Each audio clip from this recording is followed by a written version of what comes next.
Height पर बादलों से बातें करते ये खूबसूरत टी गार्डन्स केरला और तमिलनाडु के बॉर्डर पर है और इन टी गार्डन्स को घेरा हुआ है इन ऊंचे ऊंचे पहाड़ों ने और इन्हीं पहाड़ों के टॉप से यानी कोलुकुमलाई के हाईएस्ट पॉइंट से ऐसा नजारा दिखता है जैसा आपने शायद ही कहीं और देखा होगा।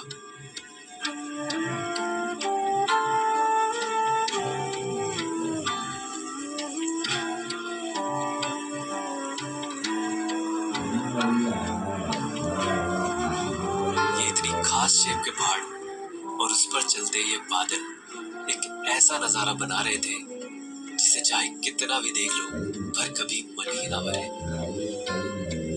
वैसे तो कोलुकुमलाई वर्ल्ड्स हाईएस्ट टी प्लांटेशन है, बट यहाँ पे वर्ल्ड का बेस्ट व्यू दिख रहा है सच में। जो अभी मुझे सामने है ये एकदम इतना सुंदर सा पहाड़ दिख रहा है, बहुत ही ज्यादा यूनिक है। मतलब इस तरह का तो माउंटेन ही देखा हुआ है, बहुत ज्यादा ब्यूटीफुल है।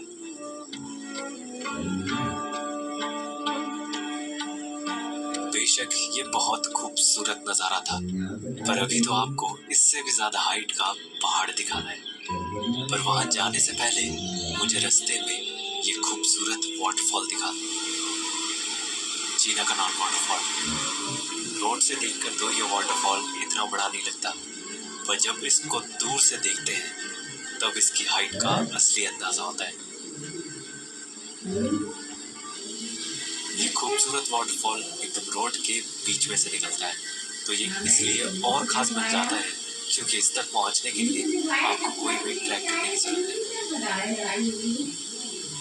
मुन्नार के कुछ और फॉरेस्ट और विलेजेस को पार करके आती है एक ऐसी खूबसूरत पीक जो सिर्फ मुन्नार की ही नहीं बल्कि पूरे साउथ इंडिया की सबसे ऊंची पीक है, अन्नामुदी।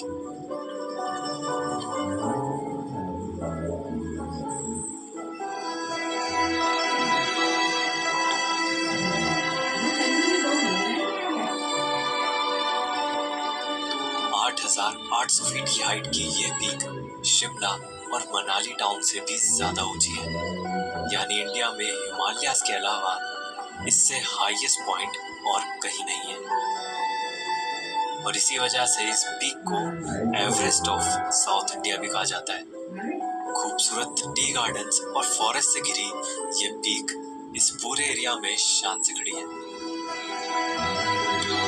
और इसको अन्नामुदी नाम इस पहाड़ की शेप की वजह से ही मिला है। मलयालम में अन्नाई को कहते हैं हाथी और मुदी को सर, क्योंकि इसकी शेप एक हाथी के सर जैसी लगती है।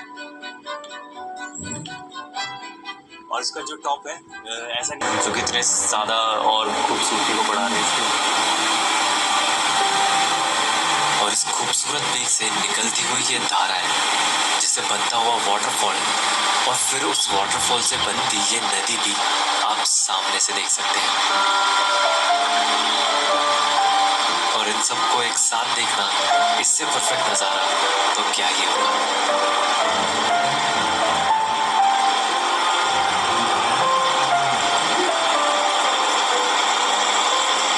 इस नदी के साथ ही कुछ बड़े खूबसूरत से घर भी बसे हैं।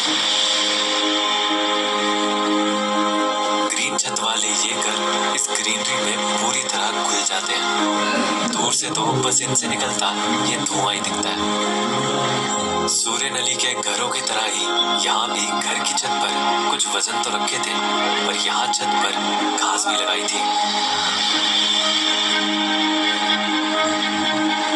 यहाँ के लोगों से बात करके पता चला कि ये घास इस टिन की छत को धूप से गर्म होने से बचाती है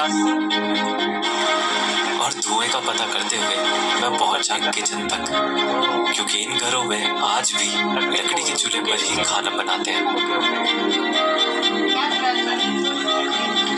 और ये हट्स भी इन खूबसूरत टी गार्डन्स की देखभाल करने वाले टी वर्कर्स के घर ही थे।